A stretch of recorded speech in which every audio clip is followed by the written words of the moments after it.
የአንጀት መቁሰልን በጊዜ ለይቶ አለማወቅና ምልክቶቹን አዘውትሮ መዘንጋት በረጅም ጊዜ በሰውነታችን ላይ የሚያስከትለው የጤና ጠንቅ ቀላል አይደለም። ከከፍተኛ የሆድ ቁርጠት እስከ ደም መፍሰስና የምግብ መምጠጥ መዛባት የሚደርሰው ይህ ችግር የምንመገበውን የምግብ አይነትና የአኗኗር ዘይቤያችንን ማስተካከል ምን ያህል አስፈላጊ እንደሆነ ማወቅ የግድ ነው። ሰላም ጤና ይስጥልኝ የጤና ጉዳይ ቻናል ቤተሰቦቼ እንደምን አላችሁ? ዛሬ ይዤላችሁ የመጣሁት ስለ ተራ የሆድ መራበሽ ሳይሆን በቸልታ የምናዘወትረው የአኗኗር ዘይቤ በውስጣዊ አንጀታችን ላይ ሊያመጣ ስለሚችለው የአንጀት መቁሰል ተጽዕኖና ጥንቃቄ ማድረግ ስላለብን ነጥቦች ነው ማለት ነው። ወደ ዝርዝሩ ጽንሰ ሀሳብ ከመግባታችን በፊት ግን እንዲህ ያሉ ህይወት አድን የጤና መረጃዎቼ ሁልጊዜ እናንተ ዘንድ ደርሰው የተለየ ስሜት ይፈጥሩባችሁ ዘንድ ደግሞ ሰብስክራይብ፣ ላይክ እና ሼር በማድረግ ቤተሰብ እንድትሆኑ መጋበዝ እፈልጋለሁኝ። የምትፈልጉትን ጥያቄና ሀሳባችሁን ደግሞ በተቻላችሁ አቅም ኮሜንት ላይ አስቀምጡልኝ። ሁሉንም በጥንቃቄ የማነብና ተገቢው ምላሽ ለእናንተ በተገቢው መንገድ የማቀርብ ይሆናል ማለት ነው። አሁን ወደዚያው ስለ ጤናማ የአንጀት ጤንነት የምትማሩበትና ስለ አንጀት መቁሰል መነሻዎች፣ ሳይንሳዊ ጽንሰ ሀሳቦችና ተፈጥሯዊ መፍትሄዎቻቸው ዝርዝር መረጃ ወደምናይበት ክፍል እንለፍ። አብራችሁን ቆዩ። የሰውነታችን በሽታ የመከላከል ስርዓት ወይም ኢሚዩን ሲስተም የተፈጠረው እንግዲህ እንደ ብረት ለበስ ዘበኛ ሆኖ ከውጭ የሚመጡ ባክቴሪያዎችንና ቫይረሶችን ለመዋጋት ነው ማለት ነው። ነገር ግን ይህ ዘበኛ መንገድ ስቶ የገዛ ቤቱን ወይም ደግሞ አንጀታችንን ማለት ነው እንደ ጠላት መምታት ቢጀምርስ? የአንጀት መቁሰል የምንለው ደግሞ በትክክል ይህ ክስተት ነው። ይህ በምግብ መፍጫ ስርዓታችን ላይ የሚከሰት የረጅም ጊዜ ቁስለትና መቆጣት ሲሆን አንጀታችን ምግብን የማላመድና ንጥረ ነገሮችን የማዋጥ ተፈጥሯዊ ስራውን እንዳይሰራ የሚያግድ ከባድ የጤና ስጋት ነው ማለት ነው። ይህ የውስጥ ጦርነት በሁለት ዋና ዋና መንገዶች ይገለጻል። አንደኛው አልሰሬቲቭ ኮላይትስ ሲሆን ይህም በትልቁ አንጀት የውስጠኛ ሽፋን ላይ ብቻ በመኮማተር የማይቋረጥ ቁስለትን ይፈጥራል።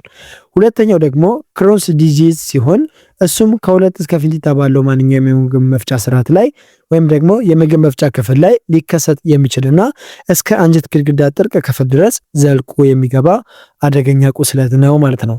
አንጀታችን ሲቆስል የሚከሰተው መቆጣት እንግዲህ የአንጀት ግድግዳዎች እንዲቀሉ፣ እንዲያብጡና እንዲላጡ ያደርጋቸዋል። በዚህ ምክንያት ሰውነታችን ከምንበላው ምግብ ውስጥ ቫይታሚኖችንና ፈሳሽ መምጠጥ ያቅተዋል ማለት ነው። ይህም ለከፍተኛ የሆድ ቁርጠት፣ ለደም የቀላቀለ ተቅማጥ፣ ለድካምና ለክብደት መቀነስ ይዳረጋቸዋል። በአጭሩ እንግዲህ የአንጀት መቁሰል ማለት አንጀታችን በራሳችን መከላከያ ስርዓት ጥቃት የሚደርስበትና የቆሰለ ክፍተት የሚፈጠርበት ሁኔታ ሲሆን ሁኔታው ሳይባባስ በሕክምና ክትትልና በአመጋገብ ለውጥ ካልታገተ እንግዲህ ወደ አንጀት መበሳት ወይም ወደ መደፈን ሊያመራ የሚችል ትኩረት የሚሻ የጤና እክል ነው ማለት ነው። የአንጀት መቁሰል ወይም ኢንፍላማቶሪ ቦል ዲዚዝ ስንል በምግብ መፍጫ ስርዓታችን ላይ የሚከሰትና ለረጅም ጊዜ የሚቆይ የአንጀት ግድግዳ መቆጣትና መላጥ ነው። ይህ ሁኔታ በሁለት ዋና መንገዶች ይገለጻል። እሱም አልሰሬቲቭ ኮላይትስ ወይም በትልቁ አንጀት ላይ ብቻ የሚያተኩር ሲሆን እንዲሁም ደግሞ ክሮንስ ዲዚዝ ወይም ከአፍ እስከ ፊንጢጣ በማንኛውም ቦታ ሊከሰት የሚችል ችግር ናቸው ማለት ነው። ይህ የጤና እክል እንግዲህ በሰውነታችን ውስጥ የሚፈጠረው በሚከተሉት 5 መሰረታዊ ምክንያቶች ነው ማለት ነው። ለምሳሌ አንደኛ የውስጥ ጦርነት የምንለው ነው። ይህም ማለት ምንድነው ካላችሁ ደግሞ የሰውነታችን በሽታ መከላከል ስርዓት እንደ ክህደት በሚቆጠር ስህተት የገዛ አንጀቱን ማጥቃት ይጀምራል። ነጭ ደም ሴሎች በአንጀት ግድግዳ ላይ የሚገኙ ጠቃሚ ባክቴሪያዎችንና ሴሎቻችንን እንደ ወራሪ ጠላት በመፈረጅ ሳይቶካይን የተባሉ የኬሚካል መልእክተኞችን ይለቃሉ። እነዚህ ኬሚካሎች በአንጀታችን ላይ የማያቋርጥ ጥቃት እንዲሰነዘር በማድረጋቸው እንግዲህ የአንጀት ግድግዳ ሴሎች ይሞታሉ ማለት ነው። ይህም ወደ ጥልቅ ቁስለት እንድናመራ ዋነኛ ምክንያት ይሆነናል ማለት ነው። ሁለተኛው ደግሞ የዘር ውርስና የጂን ተገላጭነት ነው። በሽታው ራሱ በቀጥታ ባይወረስም ለበሽታው የመሸነፍ ተፈጥሯዊ ባህሪ ግን ከቤተሰብ ይተላለፋል። ለምሳሌ ከ200 በላይ የሚሆኑ የጂን አይነቶች የአንጀት ግድግዳችን ለባክቴሪያ የሚሰጠው ምላሽ ከመጠን በላይ ወይም ኦቨር ሪአክቲቭ እንዲሆን ያደርጉታል። ይህም ማለት ምንድነው? የተወሰኑ ሰዎች በተፈጥሯቸው ለአንጀት ቁስለት ክፍት የሆነ በር ይዘው ይወለዳሉ ማለት ነው። ሶስተኛው ደግሞ ውጫዊ ቀስቃሾች ናቸው ወይም ደግሞ ኢንቫይሮንመንታል ትራይገርስ የምንላቸው ማለት ነው። ይህ የተዳፈነ እሳት እንደማቀጣጠል የሚቆጠር ሂደት ነው።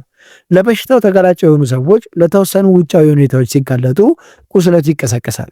ለምሳሌ ሲጋራ ማጨስ የአንጀትን ራስ የማደስ አቅም ሲያዳክም፣ እንደ ኢቡፕሮፊን ያሉ የህክምና ማስታገሻዎች ደግሞ የአንጀትን መከላከያ ሽፋን ወይም ሙከስ ላየር ማለት ነው በመቅደድ ባክቴሪያዎች በቀላሉ ወደ ቲሹ እንዲገቡ መንገድ ይከፍታሉ ማለት ነው። በዚህ ምክንያት ሌላኛው የአንጀት ቁስለት ይከሰትብናል ማለት ነው።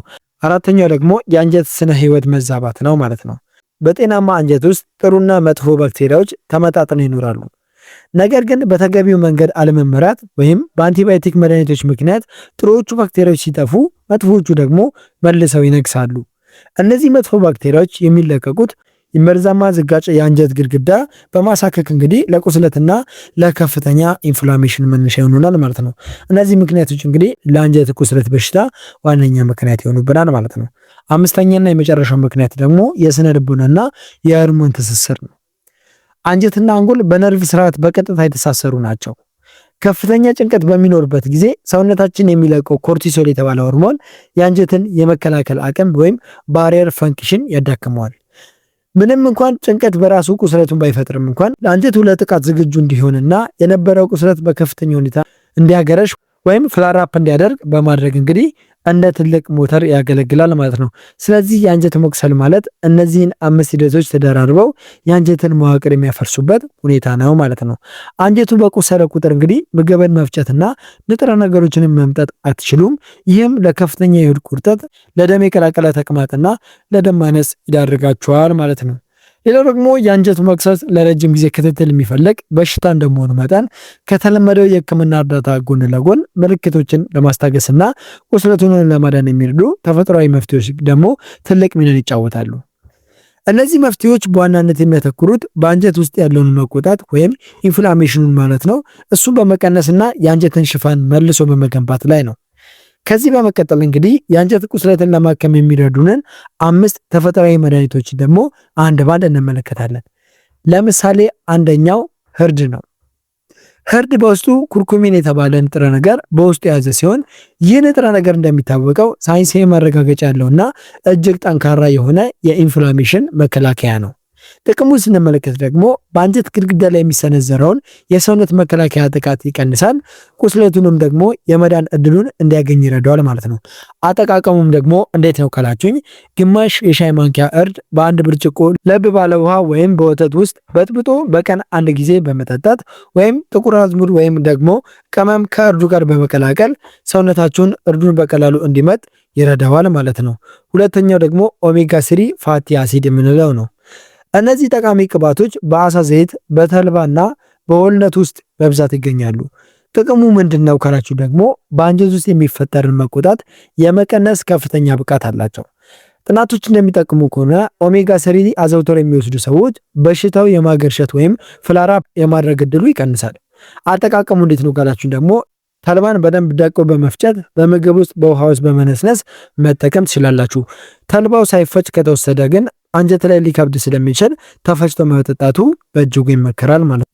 ሶስተኛውና የሌላኛው ደግሞ ሬት ነው።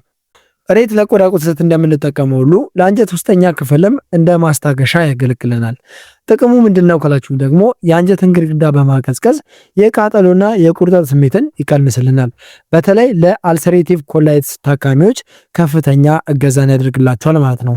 አጠቃቀሙ ወይም አዘገጃጀቱ እንዴት ነው ካላችሁ ደግሞ ለዚሁ ተብሎ የተዘጋጀ ወይም የተጣራ የሬት ጭማቂ በቀን ከ2 እስከ 4 የሾርባ ማንኪያ በመጠጣት መጀመር ትችላላችሁ። ማስጠንቀቂያ እንዲሆንላችሁ የምፈልገው ነገር ደግሞ ያልተጣራና ቢጫ ፈሳሽ ያለው ሬት ሆድ ሊቆርጥ ስለሚችል በጥንቃቄ መጠቀም ያስፈልጋችኋል ማለት ነው። አራተኛው ደግሞ ፕሮባዮቲክ የምንለው ነው። እነዚህ በአንጀታችን ውስጥ የሚገኙ ጥሩ ባክቴሪያዎች ናቸው። በቤት ውስጥ ከሚዘጋጁ ምግቦች እንደ እርጎና አይብ ውስጥ ይገኛሉ። ጥቅሙ ምንድነው ካላችሁ ደግሞ ቀደም ሲል እንደጠቀስነው መጥፎ ባክቴሪያዎች ነክሰው አንጀቱን እንዳያቆስሉት ሚዛኑን ይጠብቃሉ። የአንጀትንም የመከላከል አቅም ያጠናክራሉ ማለት ነው። አጠቃቀሙ እንዴት ነው ካላችሁ ደግሞ ይህ በጣም ይቀላል። በየቀኑ አነስተኛ መጠን ያለው ተፈጥሯዊ እርጎ መውሰድ በቂ ነው ማለት ነው። አምስተኛና የመጨረሻው ተፈጥሯዊ መድኃኒቱ ደግሞ ዝንጅብል ወይም ደግሞ ጂንጀር ነው። ዝንጅብል ለብዙ ዘመናት ለምግብ መፍጫ ችግሮች መፍትሄ ሆኖ ሲያገለግል ቆይቷል። ጥቅሙ ምንድነው ካላችሁ ደግሞ የሆድ መነፋትን ይቀንሳል፣ የምግብ መፈጨትን ያፋጥናል፣ እንዲሁም በአንጀት ግድግዳ ላይ ያለውን መቁሰል ያክማል ማለት ነው። አጠቃቀሙ እንዴት ነው ካላችሁ ደግሞ ትኩስ ዝንጅብል በሻይ መልክ አፍልቶ በመጠጣት ወይም በምግብ ውስጥ በመጨመር በሽታውን ማከም ይቻላል ማለት ነው።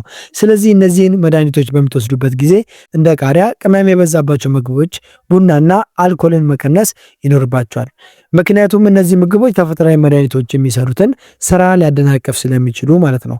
ነገር ግን ቁስለቱ ከፍተኛ ደረጃ ላይ ከሆነ ወይም ደም መፍሰስ ካለው ተፈጥሯዊ መድኃኒቶቹን ከዘመናዊ ሕክምና ጋር ጎን ለጎን እንጂ በብቻቸው መጠቀም የተሻለ መፍትሄ ላያመጣ ወይም ደግሞ አደገኛ ሊሆንባችሁ ይችላል ማለት ነው።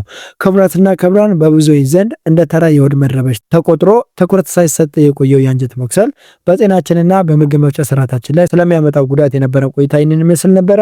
ዛሬ የተመለከትናቸው ነጥቦች የአንጀት መቁሰል በሰውነታችን በሽታ መከላከያ ስርዓት መዛባት፣ በአመጋገብ ችግርና በጭንቀት ምክንያት በአንጀታችን ግድግዳ ላይ የሚፈጥነው ተጽዕኖ እንዲሁም ደግሞ እነዚህን ችግሮች እንደ እርድ፣ ተልባና ፕሮባዮቲክ ባሉ ተፈጥሯዊ መፍትሄዎች በአመጋገብ ጥንቃቄና በአኗኗር ዘይቤ ለውጥ እንዴት መከላከልና ማከም እንደምትችሉ በቂ ግንዛቤ እንዳስገነዘብኳችሁ ተስፋ አድርጋለሁኝ።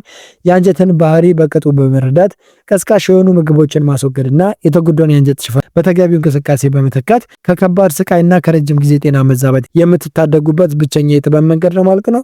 በዛሬ ውይይታችን ላይ ያላችሁን አስተያየት እንዲሁም በሌላ ርዕስ እንድንወያይ የምትፈልጉት የጤና ጥያቄ ካላችሁ ኮሜንት ሴክሽን ላይ አስቀምጡልኝ። ሁሉንም በጥንቃቄ ማነብና ተገቢው ምላሽ ለእናንተ የምሰጥ ይሆናል። ይህ መረጃ ለብዙዎች ደርሶ የሰዎችን ጤና እንዲያሻሽልና የጤና ግንዛቤያቸውን እንዲያሳድግላቸው ሼር ማድረጋችሁን አትርሱ ማለት እወዳለሁ። በሚቀጥለው ዝግጅታችን ሌላ ጠቃሚ የጤና መረጃ ይዤላችሁ እስክመለስ ድረስ በያላችሁበት ሰላምና ጤና ለእናንተ ይሁን እላለሁኝ። ሰላም ሁኑ።